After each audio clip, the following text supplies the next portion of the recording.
Deux patrouilles qui m'ont fait les phares et qui n'aiment pas du tout ma présence. Cette énorme caméra là qui est en train de me regarder. You think it's the best place for see UFO? But I think this is one of the better places to view, you know, strange things in the sky. Enfin, la voici.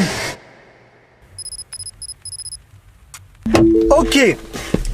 La zone 51. Jamais j'aurais pensé faire une vidéo là-dessus. Pour ceux qui ne savent pas, mais ça m'étonnerait, je pense que vous savez très bien de quoi il s'agit. La zone 51 est une base militaire américaine qui se trouve en plein milieu du désert du Nevada. Elle est secrète et hautement sécurisée et à l'intérieur on teste tout un tas d'appareils expérimentaux. Du moins, c'est ce qu'on pense parce qu'on sait rien du tout en fait. C'est une zone qui fait fantasmer beaucoup de personnes, il y a beaucoup de théories autour de la zone 51. On parle d'aliens, on parle de conspiration, je pense que vous savez, vous connaissez très bien le sujet. Comme c'est strictement interdit d'accès pour les civils et c'est très secret, je me suis toujours dit laisse tomber, ça sert à rien d'aller à la zone 51. Autant rester dans le bunker, faire un face cam et puis parler comme ça de l'histoire un peu du lieu. Et il se trouve que j'étais pas loin et je suis venu voir à quoi ça ressemblait. Il y a vraiment une atmosphère assez intéressante. Visuellement, c'est ouf, les paysages sont incroyables. Et du coup, je me suis dit, waouh, ça peut être une très bonne vidéo. Ça peut être génial en fait. Du coup, on va y aller ensemble pour s'intéresser à la zone 51 et ses histoires.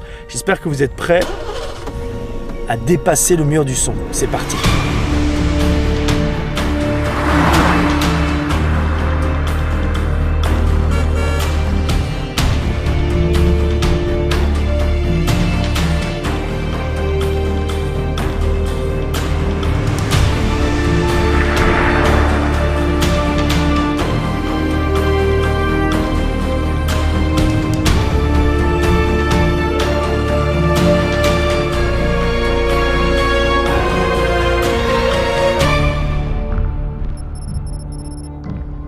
Sur le bord de la route, il y a cet énorme hangar. On est au centre de recherche Alien. Alors le nom, t'as l'impression que c'est vraiment en plus, c'est assez cool, tu vois, l'environnement avec les décors, les normes aliens.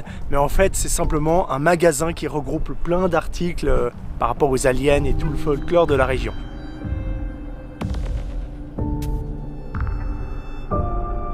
Voilà, on est simplement sur un shop touristique sur la route extraterrestre. Alors j'ai parlé un petit peu avec les gens à l'intérieur, c'est des locaux, des gens qui habitent dans la région depuis longtemps et ils n'ont pas des preuves précises ou des choses incroyables à nous raconter. Non, ils peuvent vous indiquer quelques routes pour aller par exemple au portail de la zone 51, là où les civils peuvent juste aller, juste avant de rentrer dans la zone militaire.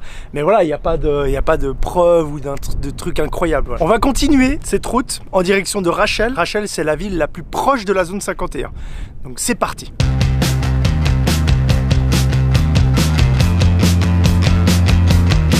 Cette route extraterrestre s'étend sur 158 km entre Crystal Spring et Warm Spring. Elle traverse en grande partie un désert inhabité et surtout, elle longe la zone militaire. Elle s'appelle officiellement l'autoroute extraterrestre, c'est l'Office du tourisme du Nevada qui a officialisé en 1996 le surnom qu'elle avait déjà. Parce qu'il y a pas mal de voyageurs qui sont venus ici et qui ont dit avoir observé des ovnis. Une des routes les moins utilisées du Nevada. Il y a très peu de personnes qui viennent ici. Ah là, je me suis arrêté sur le bas-côté pour pouvoir observer la zone. Donc là, je me trouve actuellement dans l'endroit où il y a le plus d'observations d'ovnis des États-Unis. Donc c'est dans cette zone-là, tout autour de moi.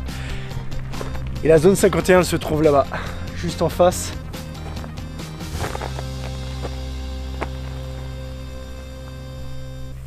Ok.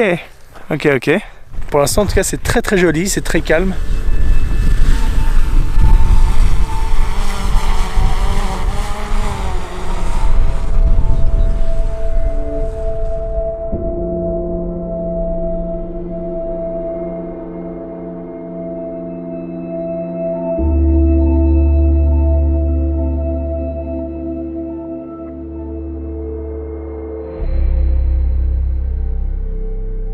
J'ai pas vu encore de petits aliens, mais par contre j'ai vu 2 coyotes.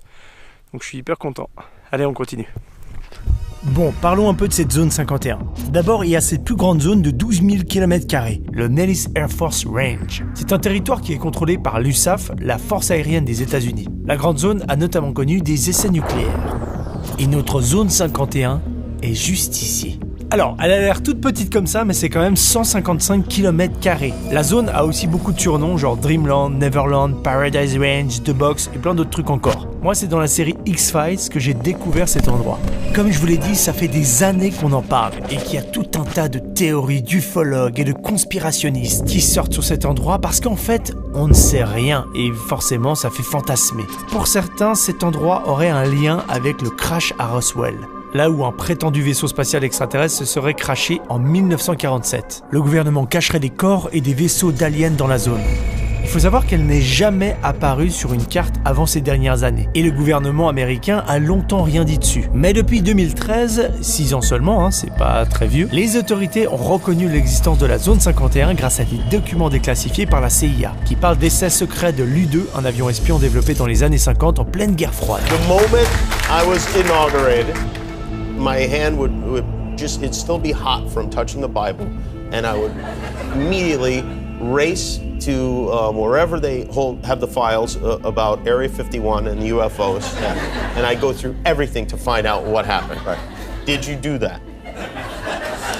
That's why you will not be president. Because that's the first thing that you would do. It's at the The top aliens of my won't list. let it happen. You reveal all their secrets. They exercise strict control over us. Now, you know, there are a lot of people that are going to examine your facial expressions here, every twitch, everything, and say, and of course, so did you look? Did you see? Did you explore? I can't reveal anything. Oh, really? Because President Clinton said he did go right in, and he did check, and there was nothing. Well, you know, that's what we're instructed to say. Ce lieu a été encore plus popularisé à cause d'une histoire qui est apparue en 1989. Un certain Robert Scott Lazar, aussi appelé Bob Lazar, a affirmé avoir travaillé au secteur 4, un lieu proche de la zone 51. Dans une interview pour la télé à Las Vegas, il explique qu'il a bossé sur des engins extraterrestres récupérés par l'armée américaine après la Deuxième Guerre mondiale. Mais malheureusement, ces révélations ont été mises en doute après des recherches par des médias qui n'ont rien trouvé de son cursus professionnel. De son côté, il a dit que c'était le gouvernement qui avait effacé les preuves. Ce n'est pas le seul scientifique à avoir raconté ce genre d'histoire, mais le problème, souvent, ces récits sont toujours très bancals. Là, on arrive sur une place mythique rattachée à toutes ces histoires d'aliens, la Black Mailbox. La Black Mailbox est devenue un lieu de référence pour observer les ovnis. Et tout un mythe s'est créé autour de la boîte aux lettres, seule au bord de la route. Le problème, c'est que cette boîte aux lettres appartient vraiment à quelqu'un, à Steve Medlin, qui a un ranch juste à côté. Sa boîte a souvent été vandalisée par des gens qui voulaient soit vérifier son courrier, soit écrire aux extraterrestres. Et aujourd'hui, en 2019, il ne reste plus grand-chose des boîtes aux lettres. Ce lieu est devenu super mythique pour ça. Il y a des gens qui sont venus plusieurs jours camper ici pour avoir peut-être la chance d'observer ces objets non identifiés. Ces objets volants non identifiés, putain. Bon, vous me connaissez, mes amis terriens. Et je crois que c'est bien beau de raconter des histoires, mais surtout, il est grand temps d'aller voir à quoi ressemble la zone 51 de près. On va s'en approcher en empruntant une route qui va droit sur la zone.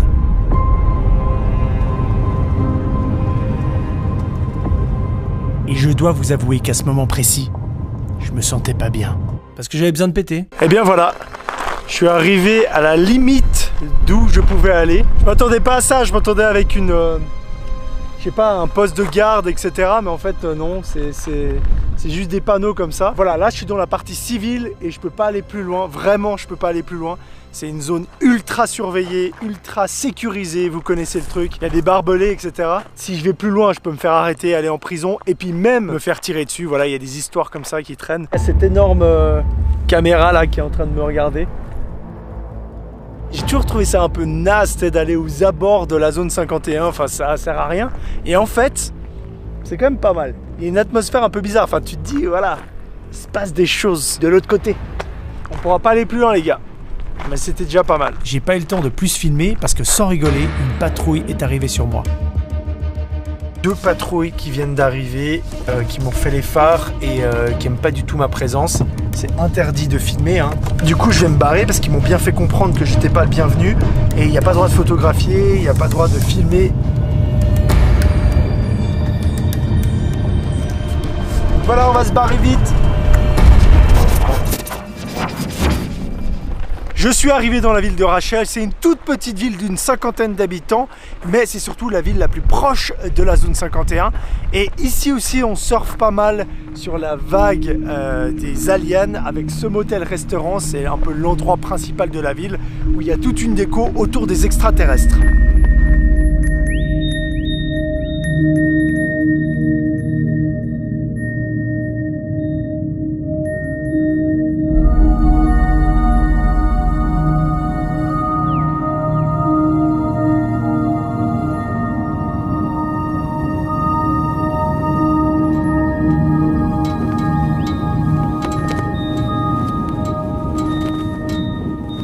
Petite anecdote assez sympa sur Rachel, il y a eu une avant-première du film Independence Day avec Will Smith. Ils l'ont faite ici avec des producteurs et certains acteurs du film pour le lancement du film. Étant donné que dans le film il parle de la zone 51, le cadre était donc parfait. Et en plus de ça, ils ont emprisonné une capsule temporelle qu'ils ont enfermée à l'intérieur de ce monument qui peut ouvrir en 2050. Voilà, encore une anecdote pour cultiver le mythe de l'extraterrestre.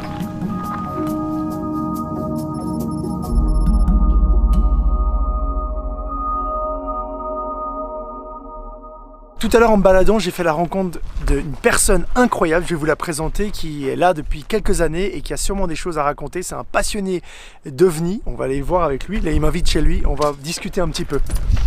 C'est complètement improbable. J'ai rencontré Laster, ça fait 25 ans qu'il vient ici, lui, pour observer le ciel. Et je pense qu'il a des choses à nous raconter, à nous expliquer. My first year coming out here, that year I seen a fireball coming in the sky. It came in and then slowed down and then stopped. And then there was a silver spear that came around it. And then the whole thing turned silver. Then it expanded just a little bit and then went out. Completely went out. You think it's the best place for see UFO or aircraft? I think so. Because of the military base, we don't know, I don't know, whether maybe they've made contact or whether they've re-engineered, back-engineered craft that they've downed or found crashed and built their own craft. I don't know. But I think this is one of the better places to view strange things in the sky. One of the reasons I still like to come here is because people that come here from different countries, they believe the same as I do, that we're not alone in this world, and so they come out here because there's other people that's maybe seen something, and we can just sit and have a beer and talk. And you believe at the... Oh yeah, I think we'd be foolish to think that we're the only ones in this universe, whether they be reptilian or anything else, I don't know. But I think it'd be foolish to think that we're the only ones. Je pense qu'on est tous d'accord là-dessus, c'est clair que nous ne sommes pas les seuls êtres vivants dans la galaxie. Par contre, de là à dire que des êtres visitent la Terre ou que des appareils extraterrestres survolent des déserts, je suis moins sûr. Vous voulez mon avis? Tout ce qu'on voit dans la région, c'est effectivement des engins militaires, ou alors sur internet des fakes ou des choses naturelles qui peuvent s'expliquer, comme un nuage par exemple. La vidéo aurait pu s'arrêter ici, mais vous avez lu le titre. Je ne voulais pas quitter la région sans voir de mes propres yeux une des bases les plus secrètes de la Terre. Alors je me suis renseigné et j'ai pris connaissance d'un chemin qui menait à une montagne sur laquelle on pouvait voir la zone. Du coup là je suis en train d'y aller, il est 4 h du matin. Et pourquoi je me lève aussitôt? Pour deux raisons, pour éviter la chaleur. Et la deuxième raison c'est pour avoir la bonne lumière. Le soleil se lève à l'est, du coup je vais l'avoir dans le dos, ce sera parfait pour faire des images. Le problème c'est que les gens qui m'ont parlé de ce chemin m'ont bien dit qu'il fallait avoir un très bon 4x4. Chose que je n'avais pas, mais j'ai pas renoncé. Et j'ai quand même essayé de me rapprocher un maximum. C'est super sablonneux en fait, et puis la voiture elle s'est embourbée plein de fois. J'ai galéré à plein d'endroits, donc je m'arrête ici, c'est beaucoup mieux. J'ai 8 km encore à parcourir avant mon point d'observation. 8 km je pense en 2 h, 2 h 30, j'arrive à atteindre ça. Pour ramener des images de la base. Notre objectif est là-haut, tout en haut de cette montagne. Ah c'est magnifique. C'est magnifique, putain. Mes conneries ça m'amène quand même dans des paysages magnifiques, ultra sauvages. Tout à l'heure je marchais, j'ai trébuché, j'ai failli me péter la gueule. C'est un joli bouquet de cactus. Ok, moi je suis dans la pampa ici et je dois rejoindre ce chemin là, marcher encore 2 ou 3 kills pour arriver au sommet. C'est un peu le bordel. c'est plus dur et plus long que prévu. Je dois passer par des endroits très accidentés. Du coup, putain, ça me ralentit une chier.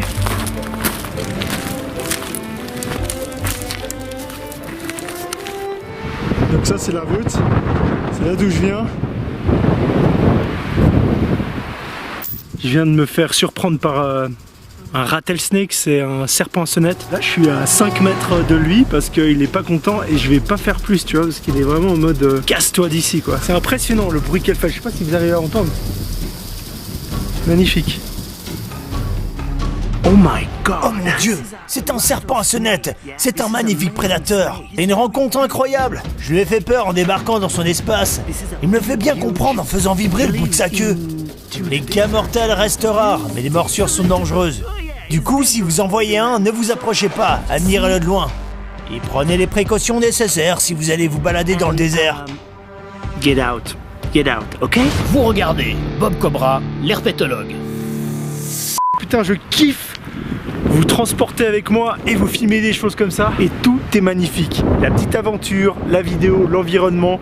Ah, c'est trop stylé. Me voici au sommet. Regardez. Pas mal. Je vous montre ça. Regardez comme c'est beau. Waouh.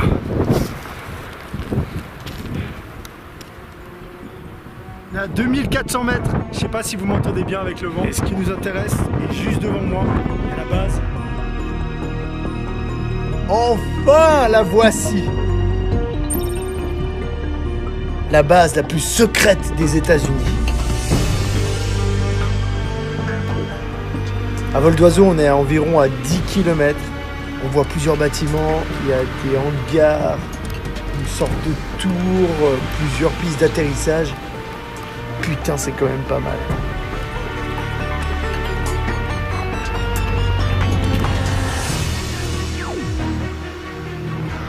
Par contre, on va pas faire trop long parce que là, juste à côté de moi, il y a une sorte de station météo. Mais il y a surtout de nouveau une petite caméra. Heureusement que je tourne cette vidéo, que je suis monté jusqu'ici parce que je viens de trouver la preuve ultime de l'existence des extraterrestres. Oh, regardez ça, il est génial!